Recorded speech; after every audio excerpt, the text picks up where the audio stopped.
টানা 41 দিন একটি আমল করুন, দোয়া কবুল হবেই ইনশাআল্লাহ। আমি নিজে আমলটির উপকার পেয়েছি এবং যাদেরকে বলেছি তারাও আমলটির উপকার পেয়েছে। অনেকে আমাদের কাছে ফোন দিয়ে বলে, হুজুর আমি আমলটাকে উপকার পেয়েছি। সুতরাং আপনি আমলটা করতে পারেন। শেখ আহমদ সারহিন্দি রহমতুল্লাহ আলাইহি, তিনি অনেক জেল খেটেছেন, অনেক নির্যাতন সহ্য করেছেন, তিনি আমলটি করে উপকার পেয়েছেন। তিনি নিজে আমলটির কথা বলেছেন এবং যে আমলটির কথা বলবো সেই আমলটির ব্যাপারে নবী সাল্লাল্লাহু আলাইহি ওয়াসাল্লাম নিজে বলে দিয়েছেন, এটা হচ্ছে জান্নাতের গুপ্তধন। এটা করে আল্লাহর কাছে দোয়া করলে আল্লাহ তাআলা সেই দোয়াটা কবুল করেন। অনেকে আছেন বলেন, হুজুর দোয়া করছি দোয়া কবুল হচ্ছে না, সন্তান কথা শুনে না, স্বামী কথা শুনে না। অনেকে বলে হুজুর স্ত্রী কথা শুনে না, অনেকের ভিসা হচ্ছে না, অনেকের টেনশনে পড়ে গেছেন, অনেকের বিয়ে হচ্ছে না, বিভিন্ন দুশ্চিন্তা, ঋণের বোঝা, অভাব, সব কিছুর জন্য আপনি একটা আমল করতে পারেন। প্রতিদিন এশার নামাজের পরে একটি আমল করবেন। আমল কিভাবে করবেন?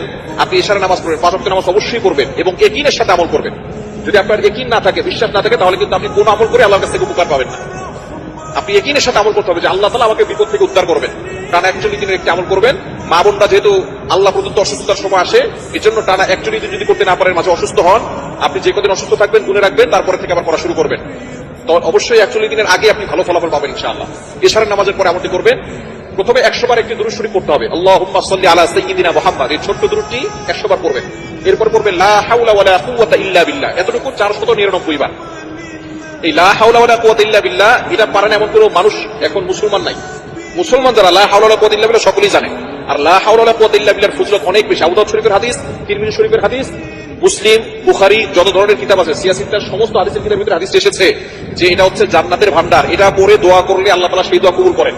এজন্য এই লা হাওলা ওয়ালা কুওয়াতা ইল্লা বিল্লাহ এটাকে আল্লাহ রাসূল সাল্লাল্লাহু আলাইহি ওয়াসাল্লাম জান্নাতের গুপ্তধন বলেছেন, জান্নাতের ভান্ডার বলেছেন। এজন্য আপনি যত বেশি পারেন এটা করবেন।